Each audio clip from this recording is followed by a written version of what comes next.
Shalom à tous, pour tous ceux qui sont présents. Shalom. Je crois que on va faire tout doucement pour comprendre cette étude. J'aime bien être toujours prophétique.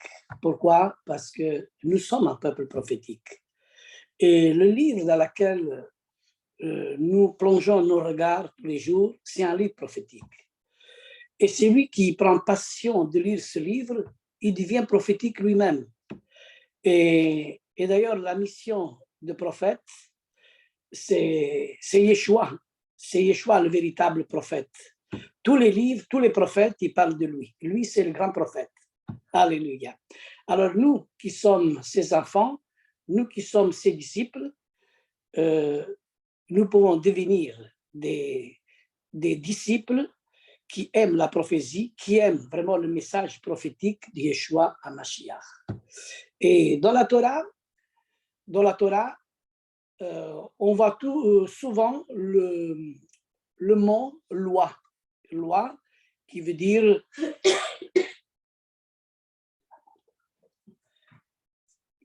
enseignement.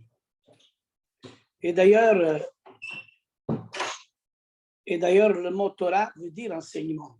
Et Yeshua, c'est le véritable enseignement à nous tous. Et dans la Torah, nous voyons qu'il y a des lois qui sont des lois spirituelles. Hein? Toutes les lois ont un sens spirituel, hein? Auquel des fois on n'y pense même pas. Et aujourd'hui, on va parler de plusieurs passages, hein, pour que nous pouvons vraiment nous plonger dans cette étude. Et on va ouvrir avec une petite introduction le prophète Ésaïe. Le prophète Ésaïe dans le chapitre 32, verset 17. Et pasteur Jean-Baptiste, tu veux bien le lire, hein? C'est juste un seul passage. Et Ésaïe, chapitre 32, verset 17. Isaïe 32. Oui, verset 17. Verset 17. OK. L'effet de la droiture sera la paix. L'effet de la droiture sera la paix. Le résultat de la justice, une confiance tranquille pour toujours. Amen. Amen. Amen. Vous voyez, dans une Bible à l'autre, on trouve vraiment une diversité. Et donc, même moi-même... Je peux lire ça dans la Bible, Lységon. Oui. Lységon. Je vais lire dans Lységon 32, verset 17. 32, verset 17. L'œuvre de la justice sera la paix, et le fruit de la justice, le repos et la sécurité pour toujours. Comment on peut analyser nous ce passage? À chaque fois que je lis un passage, je demande moi-même à Hachem pour comprendre. Et combien de passages je peux ajouter, même dans la Bible juive, combien de révélations aussi Hachem il me donne pour définir justement la parole un peu plus exacte de ce que les traducteurs ont donné. Ici, on pourrait dire c'est l'œuvre de la justice. L'œuvre de la justice sera la paix. Et c'est vrai. Et le fruit de la justice, le Shabbat. Le Shabbat. Parce que le mot repos veut dire Shabbat. Ah, et la sécurité pour toujours. D'ailleurs, le Shabbat est la sécurité pour toujours parce que ce passage nous parle du millénium, quand le prince de paix régnera sur toute la terre. Alors, on aura un Shabbat millénaire, on aura un Shabbat qui dure vraiment 1000 ans, parce que l'anti-Mashiach, il va être lié pendant 1000 ans dans l'abîme, et la bête et le faux prophète, ils vont être dans les tanges de feu. Alors, tous ces passages, ils nous montrent beaucoup de choses prophétiques. Et des fois, on ne comprend pas certaines choses. Non? Il n'empêche que Dieu est parfaitement juste et qu'il a établi des lois, car sans elles, il n'y a pas de justice. Alors, toutes ces lois, ils sont établis par Dieu. S'il n'y a pas de loi, il n'y a pas de justice. Et ces lois sont vraiment le reflet de son amour et de son intelligence. Elles réagissent les mondes visibles et invisibles. Alléluia. Et sans elles, nous serions déjà détruits depuis longtemps. L'Éternel nous laisse libres dans le cadre des lois posées. Il nous laisse libres. C'est lui, l'Éternel, qui a sondé toutes ces lois. Et comme il dit Job au chapitre 38, verset 33, des fois c'est le verset 34, des fois c'est le verset 33, ça dépend de la traduction. Là, il dit, où étais-tu quand je fondais la terre? Dis-le, si tu as de l'intelligence.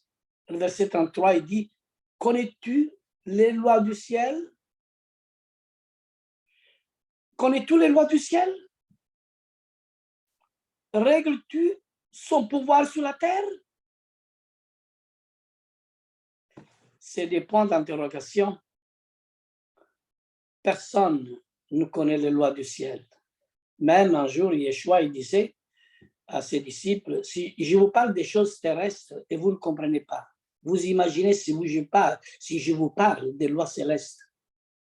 Vous voyez combien c'est grande la profondeur de notre Dieu Hachem. Et si nous rentrons dans ces mystères cachés, si nous rentrons dans sa profondeur, l'Éternel, Hachem, il nous montrera, il nous révélera beaucoup de mystères cachés. D'ailleurs, comme il dit le prophète Amos, il dit que l'Éternel ne fait rien sans révéler ces mystères cachés à ses enfants. Mais il faut être vraiment enfant de Dieu. Et pour que nous recevons des mystères cachés, il faut être vraiment avec lui, entièrement avec lui. Beaucoup croient qu'ils sont avec lui. Beaucoup y croient. En suivant un judaïsme ou un christianisme, mais il faut suivre la Torah. Il faut suivre celui qui est juste, celui qui est parfait et celui qui est vrai. Et il y a un seul qui est comme ça. Et son nom est Yeshua HaMashiach. Que toute la maison d'Israël puisse entendre ce nom merveilleux. Il n'y a pas un comme lui. Et en effet, lui-même, il a dit, si vous ne croyez pas ce que moi je suis, vous mourrez dans vos péchés. Et lui-même, il fait écrire, il inspire vraiment ses prophètes pour écrire de lui. Et c'est Job qui parle d'une manière très, très profonde. Où étais-tu quand je fondais la terre? Qui était là? Personne. Et Job, il dit aussi au chapitre 40, verset 8, anéantiras-tu jusqu'à ma justice? Me condamneras-tu pour te donner droit? Vous voyez que c'est une grande illusion de penser que croyants ou athées, moi je ne dis pas athées, ce sont des ratés, pas des athées, ce sont des ratés déjà. Nous ne sommes pas soumis aux lois divines, qu'elles soient physiques, morales ou spirituelles. Dieu est Dieu, c'est tout. Il est Dieu même si nous ne croyons pas à son existence. Même le fou, il dit Dieu n'existe pas. Le fou, il dit toujours comme ça. Mais Dieu reste le même. Dieu est Dieu. Que nous ne croyons pas à son existence. Il reste Dieu. Je peux poser une question? Oui. Les lois des cieux, est-ce que ce n'est pas les commandements que Dieu nous a donnés? Tout est dans la Torah, Andy. Tout est dans la Torah. Il faut creuser les lois de l'Éternel. Il y a beaucoup de lois et dans les lois, nous trouvons des mystères cachés. Après, c'est les questions à la fin, ok? Alors, Amos, chapitre 3, versets 6 et 7, il dit, sonne-t-on de la trompette dans une ville, sans que le peuple soit dans l'épouvante? Arrive-t-il un malheur dans une ville sans que l'Éternel en soit l'auteur? Car le Seigneur l'Éternel ne fait rien sans avoir révélé son secret à ses serviteurs les prophètes. C'est ça que je disais avant, Amos chapitre 6. C'est-à-dire que l'Éternel ne fait rien sans avoir révélé son secret, ses mystères cachés à ses serviteurs qui sont les prophètes. Et les Écritures nous enseignent abondamment que sous la justice de l'Éternel, il nous enseigne beaucoup de ça. Il écrit que la justice est la base du trône de Dieu et que lui-même ne change pas. Alléluia.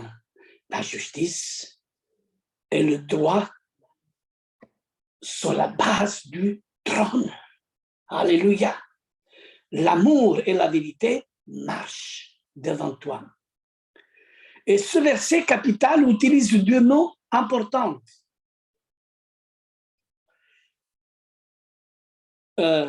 Justice, ça veut dire en hébreu, tzedek, qui signifie juste, innocence, se justifier, droiture, bonté, justice, vrai, équité. Tzedek. Alléluia. On écrit avec le tzadé, le dalet et le kof. Tzedek. Et il y a aussi les mishpat. Les mishpat qui veut dire aussi les jugements. Mishpat qu'on écrit même Shin, P et tête, la lettre tête. Mishpat. Dont le sens est jugement, justice, habitude, ordonnance, loi. Le droit, règle, la cause, le modèle, règle établie, tellement dans le Strong qu'on peut trouver tous ces profondeurs. Et ces deux mots nous font comprendre les deux aspects de la justice d'Hachem. En effet, Mishpat représente la loi dans toute sa rigueur et la tzedaka, et en quelque sorte l'esprit avec lequel la loi est appliquée compte tenu des circonstances et du vécu des personnes. Si le fondement est établi, nous observons que dans le même verset se trouvent associés deux autres mots, la grâce et la vérité. Comme on dit la grâce en hébreu? Hesed.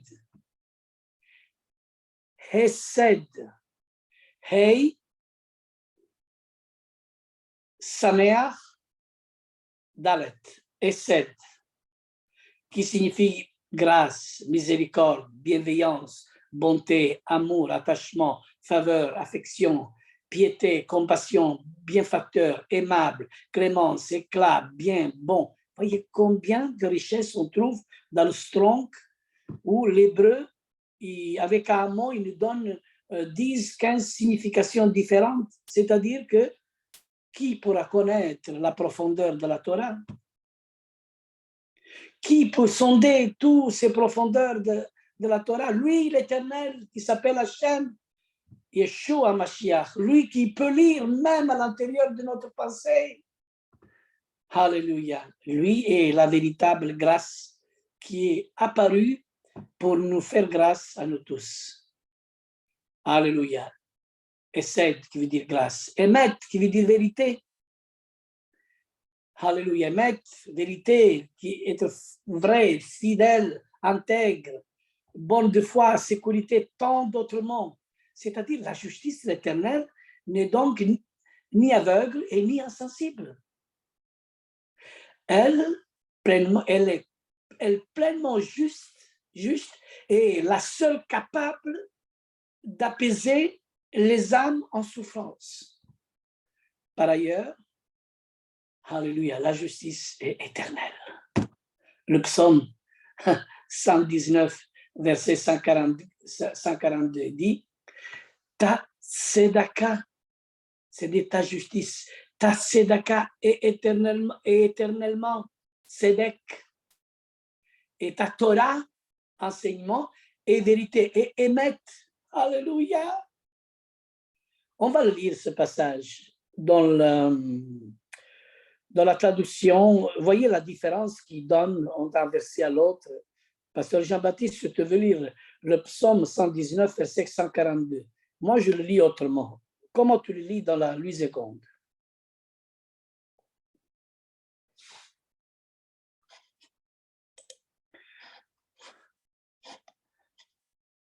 119. 10 secondes. Dans Ouais. les secondes.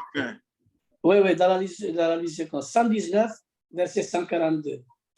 D'accord. 119, psaume 119.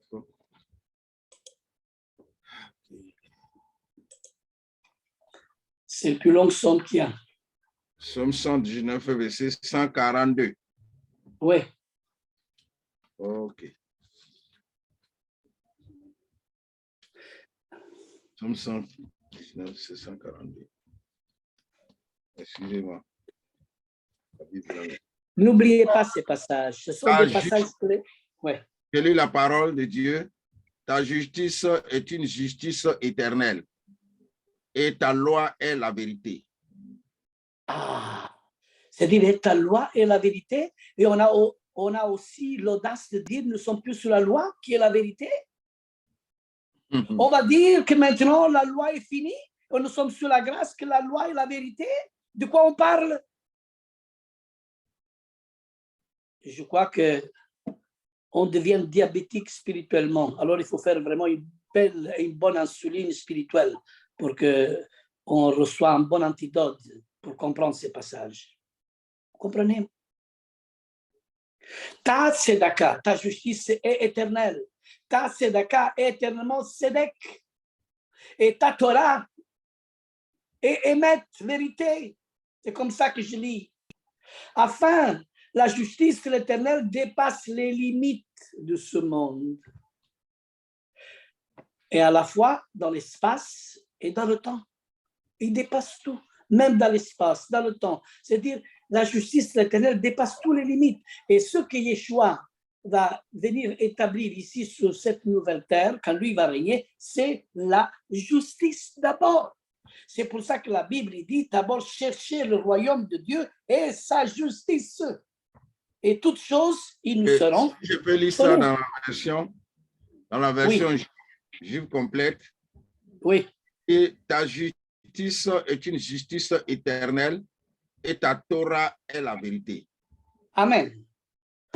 Amen. Alors, si nous sommes, la Torah est loi aussi. La Torah.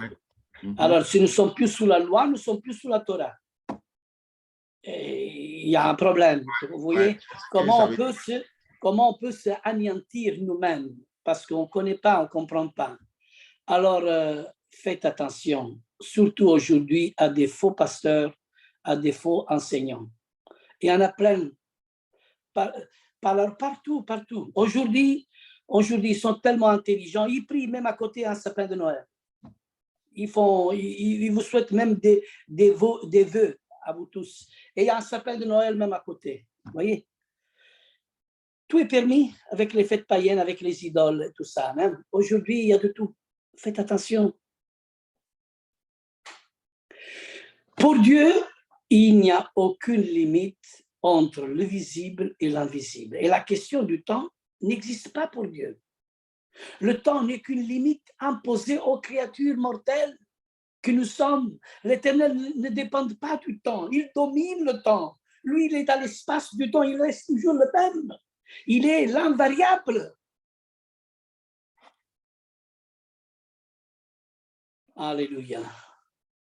Il est très important de bien comprendre le sens du sacrifice de Yeshua à Mashiach, car il est écrit qu'il s'est donné dans un but bien précis.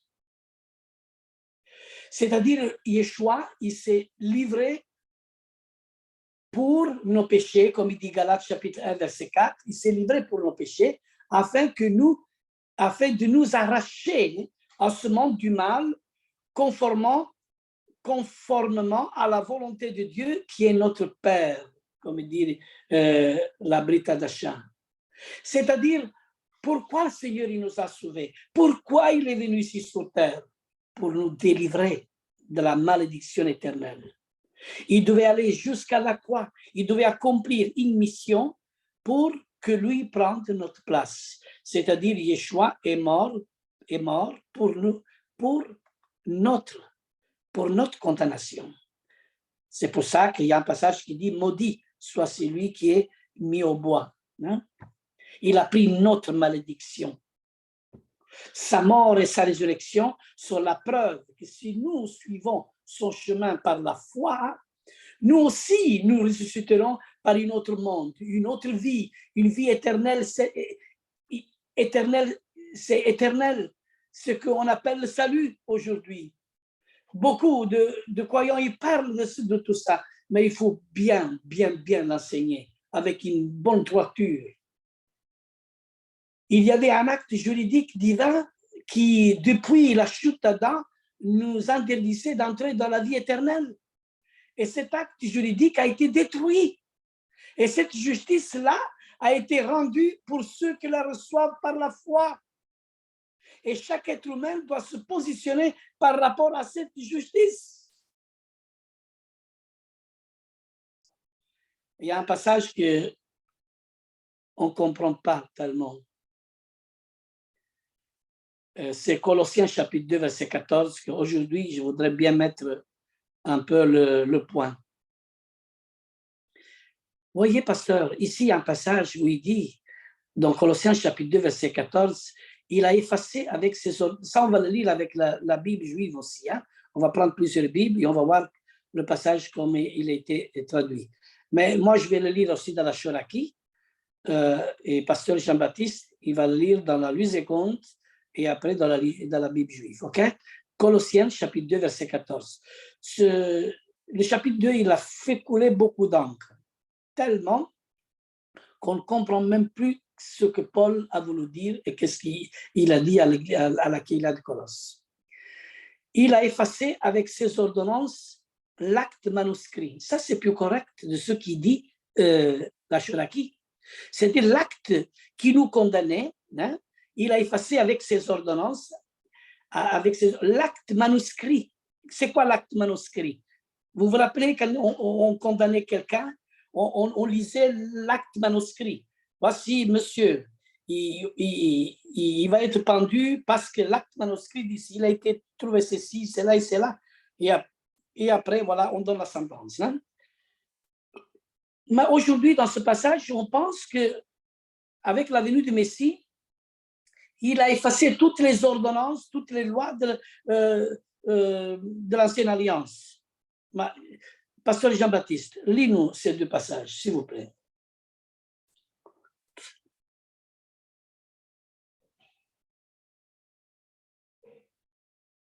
D'abord, la Bible juive complète d'abord. Verset 14. Il a effacé l'acte d'accusation qui demeurait contre nous et dont les ordonnances demeuraient comme un témoignage en notre défaveur. Mais il l'a supprimé en le clouant au poteau d'exécution. Je reprends ici dans la version Lységon. Dans la version Lységon, il est écrit « Il a effacé l'acte dont les ordonnances nous condamnaient et qui subsistait contre nous. Et il l'a détruit en le clouant à la croix. » Alors, c'est-à-dire qu'il a cloué à la croix toutes les ordonnances. On n'a plus besoin maintenant de suivre les lois et les ordonnances. Mais c'est pas de ça qu'on parle. L'acte qui nous condamnait, il a cloué à la croix. Mais pas les ordonnances, pas les lois, reste toujours. Alors, la condamnation, donc, il est parlé ici, est bien celle de l'acte qui a effacé à la croix. C'est l'acte qui a effacé à la croix. Et c'est pour autant que nous pouvons pratiquer, que nous pouvons pratiquer le péché impunément. Évidemment, non. Le péché doit disparaître peu à peu de nos vies pour n'être plus que des accidents pour lesquels nous devons demander pardon. Je vous pose une question. Un nom peut-il être effacé du livre de vie? Je vous pose la question. Est-ce qu'un nom peut-il être effacé dans le livre de vie? Non, je dis non. Moi, je dis non aussi. Attends. Si Moi, je nous, dis oui. oui, si nous, Il faut être fidèle jusqu'à la fin. Si on est fidèle jusqu'à la fin, notre nom, il est inscrit. Mais on pourrait, au milieu de notre chemin, tomber. amen, et nous pouvons effacer notre nom nous-mêmes. Effacer nous-mêmes, je pense, nous-mêmes. Oui. Oui, c'est ça. Oui.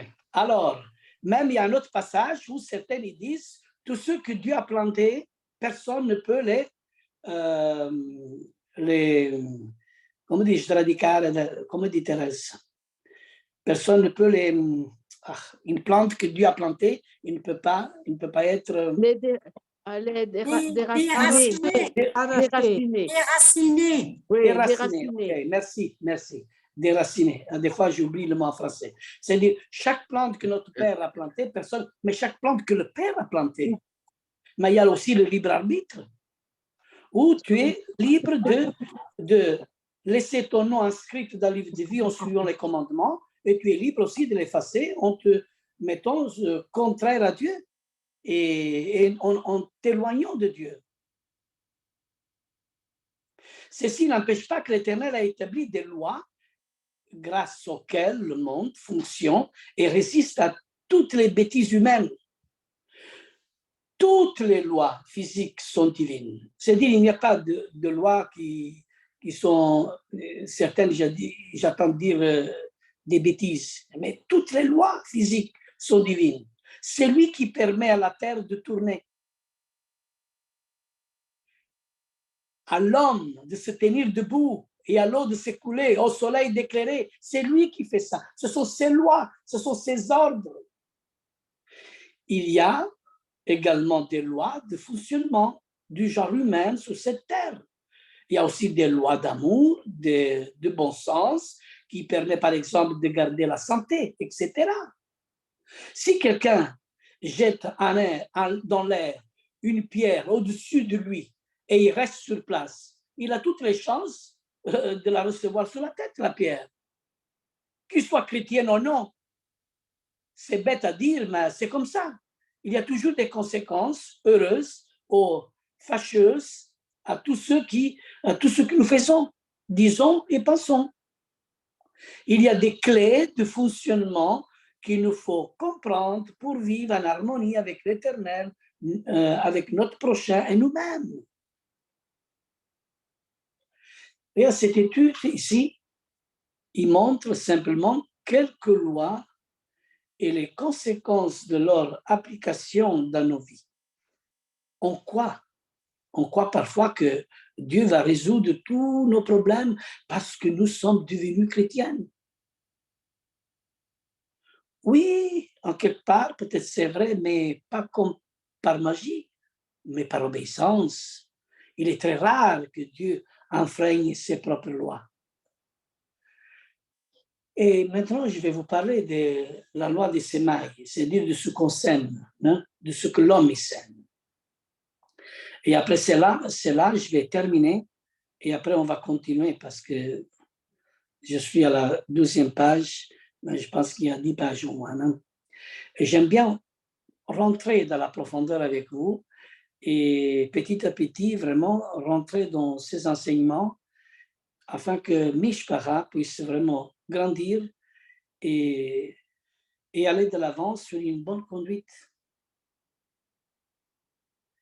Et tout cela, c'est une grande partie de ma responsabilité comme père spirituel de la Keïla, de vous donner aussi une bonne doctrine.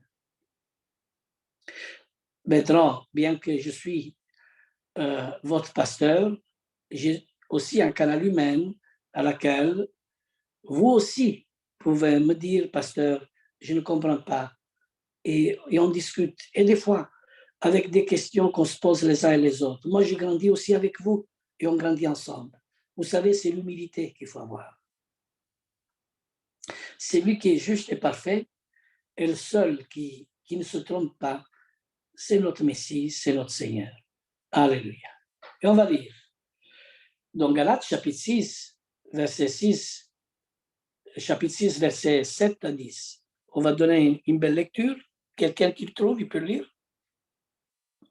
Galates, chapitre 6. Sylvie, tu veux lire? Parce que j'aime bien que tu lises un peu, parce que tu sais très bien lire, Sylvie. Si tu es là, Sylvie. OK? Alors, Galates, chapitre 6, verset 7 à 10. Chapitre 6.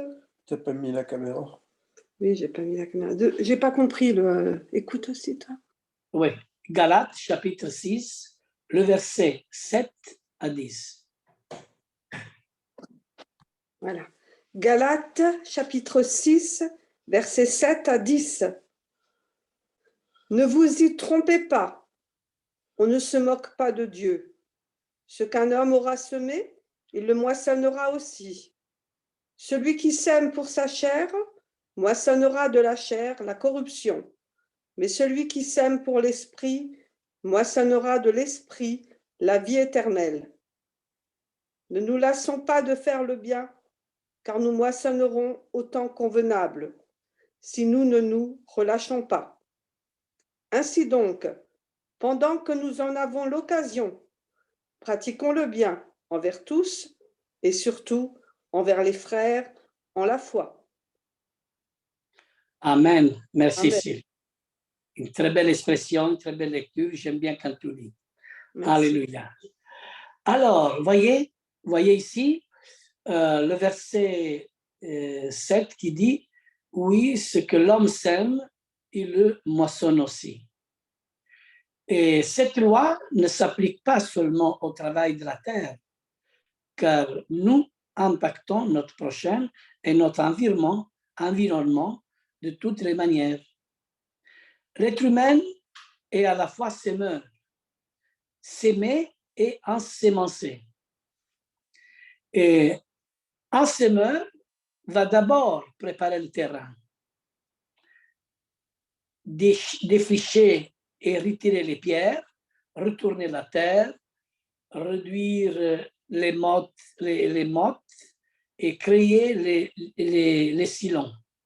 Et ensuite, il pourra s'aimer, arroser, tirer les mauvaises herbes, etc., etc., avant de récolter au temps voulu, voyez.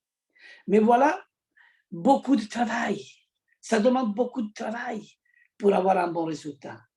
Beaucoup de travail de présence, de savoir-faire qui s'apprend année par année au fil des échecs. Mais ce qui est certain, c'est que ce qui est semé au cours de notre vie, c'est finalement nous-mêmes. Et quel genre de graines sommes-nous? C'est pour ça que Yeshua dit, nous, on les reconnaît à leurs fruits. Mais quels sont nos fruits? Quels sont les fruits que nous devons donner à l'Éternel s'il n'y a pas le résultat des âmes qui viennent au Seigneur?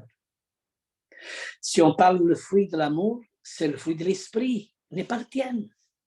C'est le fruit de l'esprit. Si tu parles de la bonté, de la tempérance, de l'autocontrôle, ça, ce sont les fruits de l'esprit. Mais quel est le fruit à nous tous? C'est de s'aimer ce que Yeshua a déposé dans notre vie. S'aimer sa parole, afin que les âmes puissent venir à lui, car le désir de Dieu, c'est que tout homme soit sauvé. Et c'est le désir de Dieu, c'est que les âmes viennent à la connaissance de la Torah. En partie, on prophétise et en partie, on connaît aussi sa parole. Alléluia. Le sage Salomon, au chapitre 11, verset 4, il dit, « Celui qui observe le vent ne s'aimera point. » Parce qu'il connaît, il observe le vent. Et celui qui regarde les nuages ne moissonnera pas. Pourquoi? Parce qu'il discerne ces choses. Au cours de la vie, nous traversons beaucoup d'obstacles, mais ceux-ci ne sont jamais le fruit du hasard si nous avons confié notre vie à l'Éternel. Parfois, le ciel est d'airain parce que notre pays s'enfonce dans le péché ou que nous sommes dans une situation bloquée, mais l'Éternel a dit ceci, que Adonai agrée les routes de l'homme, il pacifie même ses ennemis. Alléluia. Il faut donc suivre le chemin. Et Yeshua a dit, je suis le chemin. Quel que soit le temps qu'il fait dans le monde, je suis le chemin. Il y a beaucoup de conseils et de clés de vie dans la Bible. Par exemple, le livre des Proverbes est très pratique si vous le lisez. Par exemple, le livre de l'étude de la Torah. L'étude de la Torah de Yeshua et sa mise en application dans notre vie donnera le même résultat que le travail du cultivateur. Et de plus, la Torah est une véritable nourriture. Et on va terminer avec ces deux passages. Regarde. Deutéronome chapitre 8, verset 3. Il t'a humilié, l'Éternel. Il t'a fait souffrir de faim. Et il t'a nourri de la manne que tu ne connaissais pas et qui n'avait pas connu tes pères, afin de t'apprendre que l'homme ne vit pas de pain seulement, mais que l'homme vit de tout ce qui sort de sa bouche, dit l'Éternel. Alléluia. Voyez, nous sommes arrivés à la fin des temps et le ciel est particulièrement changé. Alors, quelle est donc ce moment la marque du bon serviteur? Mes amis, c'est la fidélité. C'est la fidélité qui lui assure une bonne récolte, car il n'a pas été arrêté par l'état du ciel. Alléluia.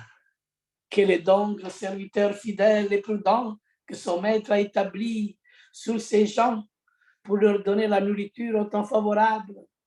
Heureux ce serviteur que son maître à son arrivée trouvera faisant ainsi. Je vous le dis, il rétablira sur tous ses biens. Il établira aussi sur tous ses biens. Alors, mes frères et sœurs, je vais terminer pour aujourd'hui, c'est 21-23, juste pour que vous pouvez écouter encore ce message, afin qu'il ne soit pas trop long, et que vous pouvez vraiment méditer sur ces paroles qui aujourd'hui ont été données sur ces lois dans lesquelles nous on passe pas. Alléluia. Que la bouche de l'Éternel nous bénisse et que sa parole rentre toujours dans notre cœur et qu'il puisse rester et demeurer en permanence. Que l'Éternel vous bénisse. S'il y a des questions, je suis là. Amen. Merci Lorenzo. Amen. Merci Lorenzo tout. Hein. Merci Amen. Amen. C'est édifiant quand même. Hein. C'est ça que je voulais dire. Et Amen. c'est merveilleux. Pour maintenant, je suis, comment dire, il faut absolument que je vous instruis vraiment sur ces choses afin que petit à petit, on n'attend plus christianiser ou judaïser. Ce sont deux esprits, croyez-moi, qui nous conduisent. On dirait qu'on a un camp. Non, nous, on a la Torah, on a Yeshua. Yeshua est le chemin, la vérité et la vie. Et Yeshua contient tout. Il y a les dons, il y a les fruits, il y a tout en Yeshua. Alors, suivons sa parole et apprenons de lui que lui, il est humble et doux de cœur. Amen. Merci beaucoup, pasteur. Papa, que Dieu te bénisse. Amen, amen. Voilà, mais ce que je voulais revenir dessus, Ce qui m'a beaucoup marqué, c'est Psaume 19. 119, verset 142. Ah oui. Ah, ça c'est... Il y a une Ça, grande c'est- révélation là. Ça, ce psaume-là, il faut vraiment le garder, vraiment. Hein. Ce psaume-là m'a beaucoup marqué parce que C'est-à-dire que la justice est éternelle. La justice est éternelle. Et la Torah est la vérité. La Torah est la vérité. Donc, la Torah, vous voyez, on pouvait écrire comme ça dans le livre gréco-romain de la Bible, Lységon, on pouvait écrire dedans comme ça la Torah. Mais pourquoi ils ont écrit la loi? Parce que partout où on parle la loi, dans mon observation, partout où on parle la loi, les hommes sont en réserve. Ils se disent, mais la loi. Quand on parle de la loi, on parle de la condamnation. Alors que l'apôtre Paul dit que sans la loi, on ne connaîtra pas les péchés. C'est la loi qui nous a fait connaître le péché. Sans la loi, il n'y a pas de péché. Donc, quand les gens disent qu'on n'est plus sous la loi, je ne sais pas ce qu'ils voulaient dire. C'est avant-hier, mon pasteur m'a dit, mais papa, tu sais, quand les gens disent qu'ils ne sont plus sous la loi, il veut dire qu'ils ne sont plus sous le Shabbat. C'est le Shabbat seulement qui les dérange à faire de la loi. Là. Parce que quand on veut parler de la loi, on parle du Shabbat. Voilà les problèmes. C'est pour ça qu'on sort. Je vais te dire, pasteur Jean-Baptiste, il y a les prédicateurs, que d'ailleurs je n'entends beaucoup moi, qui disent, mais le Seigneur, on le loue tous les jours, que ce soit Shabbat ou dimanche. Bien sûr que le Seigneur, il faut le louer tous les jours, mais le Shabbat reste toujours le Shabbat et à part. Mais tous les jours, on rend grâce pour que le Seigneur nous donne la force à notre travail. C'est ça, on appelle le raisonnement. C'est le raisonnement cartésien. C'est un raisonnement de leur propre raisonnement humain. C'est un des raisonnements humains. Absolument. Moi, à la force de dire, on n'est plus sous la loi, ils ont créé un peuple sans loi, en dehors de la loi. Mais cependant, il y a la loi. Cependant, il y a la loi. Quand ils disent qu'il faut respecter ton père, honore ton père et ta mère, c'est aussi la loi, c'est écrit dans la même liste que honore le Shabbat. Quand on dit ne cherche pas femme de ton prochain, il ne faut pas commettre adultère. Tout ça, on ne dit pas dans nos temps, mais tout ça, c'est la loi. Mais pourquoi ça, le Shabbat seulement qui est la loi?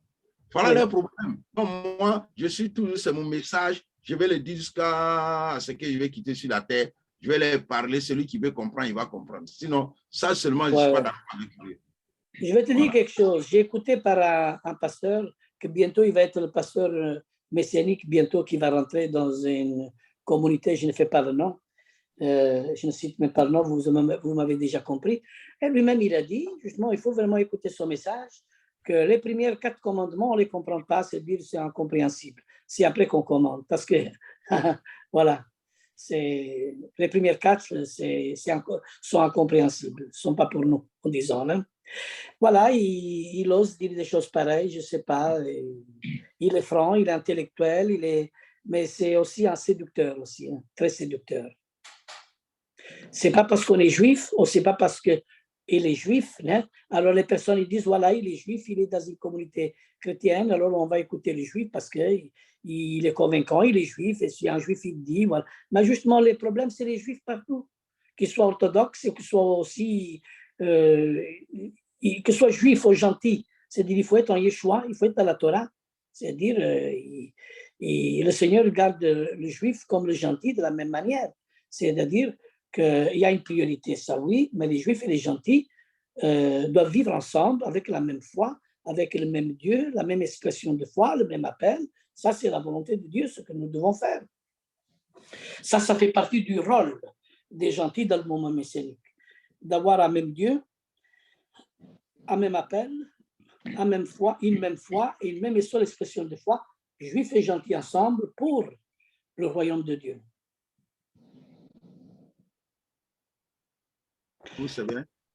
Ok, on va se quitter. Shalom à tous. Shalom. Je peux encore poser une question, s'il vous plaît. Après Philippe. Philippe, dis-moi. Je ne sais pas si j'ai pris un peu tard, je ne sais pas si le passage était cité, mais j'avais Ézéchiel 33. Et toi, fils d'homme, dis aux gens de ton peuple, la justice du juste ne le délivrera pas le jour où il commettra un crime. Et le méchant ne trébuchera pas parce que On n'entend pas. Non, il y a des coupures.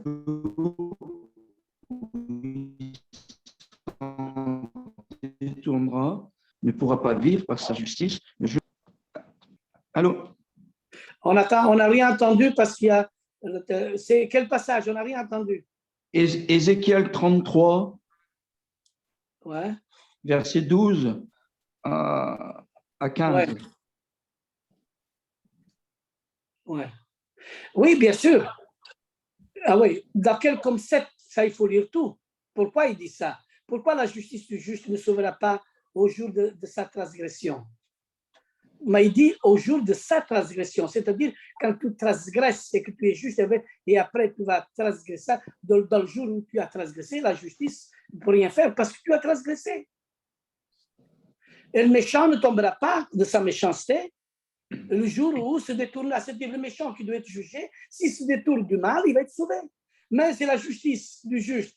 Pourquoi il ne le sauvera pas? Parce que le jour de sa transgression, c'est pour ça qu'on peut effacer le nom, notre nom, dans le livre de vie nous-mêmes. D'ailleurs, on a parlé aujourd'hui de ça. Oui, c'était pour appuyer ce que tu as dit tout à l'heure. Oui, c'est ça, c'est ça. D'ailleurs, c'est ça, de ce que je venais de dire aujourd'hui. J'ai dit la droite, comment dire, ça c'est l'enseignement que j'ai donné justement, hein, que le royaume de Dieu va être dans la droiture et dans la justice. C'est-à-dire qu'il ne peut pas avoir, parce que, comment dire, la bête et le faux prophète, ils sont dans le lac de feu, Yeshua, le Satan, il est dans l'abîme, hein, et les hommes ne sont pas trompés. Alors, il y aura vraiment la justice, il y aura le repos, il y aura le grand Shabbat, forcément. Alors, mais ici, ça veut bien dire ce que je venais de dire tantôt.